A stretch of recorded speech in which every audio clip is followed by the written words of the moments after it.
Hello, good people. Welcome to the Save Happy Life channel with me, Dr. Rose M. Uh, Today, we are talking about closeness to our children.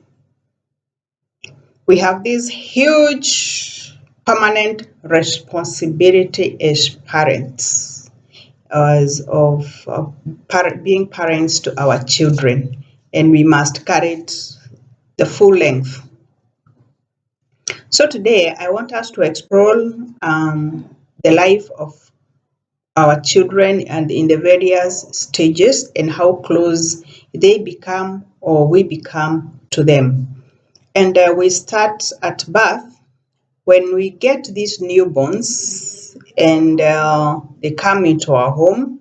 We do not want to let our watchful eyes off them, and on they become toddlers, we still keep watch and we ensure that everybody else who is in the house, in the home, is watching over the little one.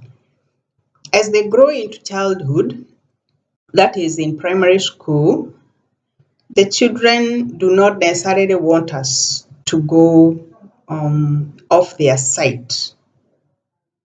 They want us to be close to them. They feel the need of being close, knowing that the parent is there. And that is why they will tell you, they will ask you, Mommy, are you going anywhere today? And you tell them, no. Then you ask, why? Because we want us to be with us today. You work from Monday to Friday, so today is Saturday, stay with us. And you stay with them, but you realize that they will go out to play, but they want to keep coming back to the house and they find you. They don't want us off their sight. I remember one time I was walking with my daughter during her primary school years in the streets of Nairobi, and a man walked in between us, and for a split second she couldn't see me. And immediately the terrified girl yelled, "Mom!" as she did a 360 degrees turn looking for me. By the time I held her heart was in her mouth. It was so dramatic that we still laugh about it.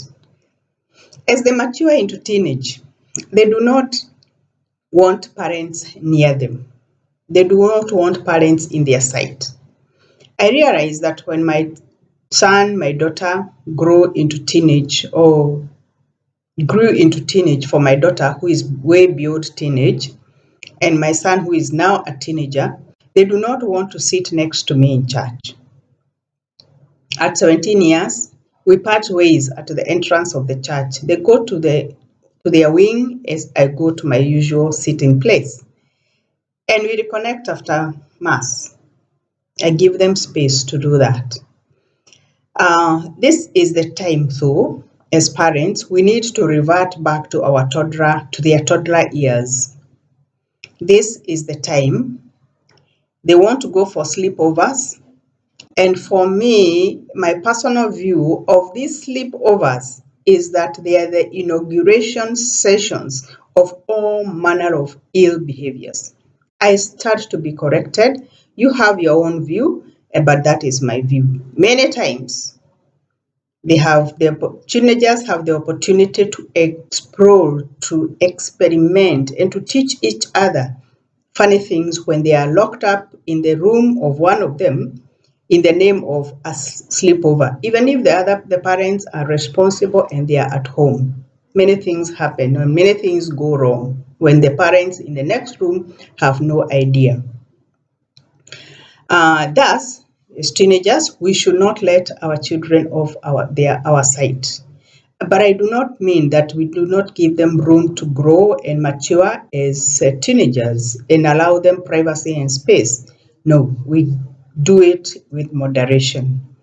Uh, we should ensure that even as teenagers, a child at 17 years, when they encounter obstacles, danger in their lives, they should be able to still shout, "Mom, Dad," meaning that they still recognize the parent as or the caregiver as the person who can come to their aid when there is trouble. As parents, we should be the first port of call when the waves of life hit our children. We should find ways of bonding with them. For example, I will mention 4. The list is far from being exhaustive, but these are just suggestions. You can make your own uh, ways of bonding with your child or with your little ones or your teenagers. For example, number 1, ask for their opinion in certain matters. And when they give the opinion, make use of it. Do not just ask their opinion and then nothing is done about it. If they give reasonable opinion, whether it is half right, use the bit that is correct. For example, ask them to choose the tiles for the floor of their room. Ask them, what color of curtains do you think we can put in this sitting room? And when they give their opinion, use it so that they feel valuable. Next time, they will ask for your opinion as a parent when they're about to do something of their own. Number 2, delegate responsibilities. This will make them answerable.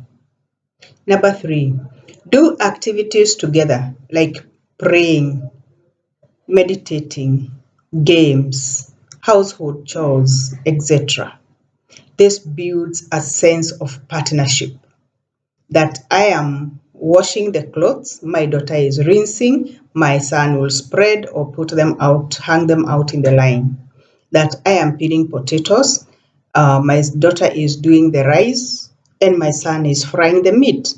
Doing things together builds that strong partnership that lasts beyond teenage.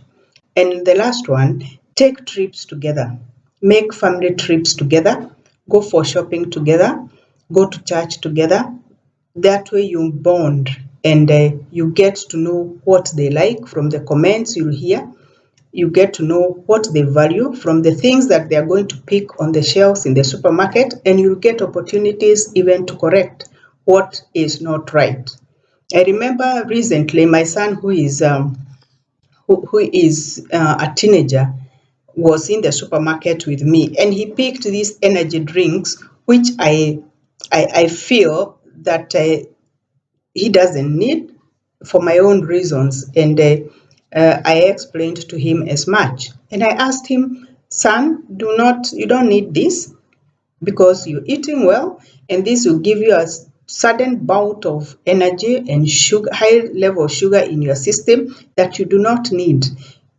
You consider taking a cup of yogurt. And he did that. He left the energy drink and he took some 1 liter yogurt, and he was happy, and we went home happy. So that way we are able to get opportunities to correct what may go wrong with them, or the wrong choices that they may make when they are alone, for example, in a supermarket. Parents, this is us. This is our time, and we must bring our children closer to us, because if we do not do that, they are moths. They are like moths, and they are going to be attracted to by open fires somewhere, and they'll fall into those fires as they go about life. Keep close to your child, especially these teenagers. Let us love them. Let us bring them close to us, and we always make sure that we know what is happening in their lives as much as possible. Thank you very much. Consider sharing this, consider subscribing, consider touching that thumbs up icon at the bottom of your screen, and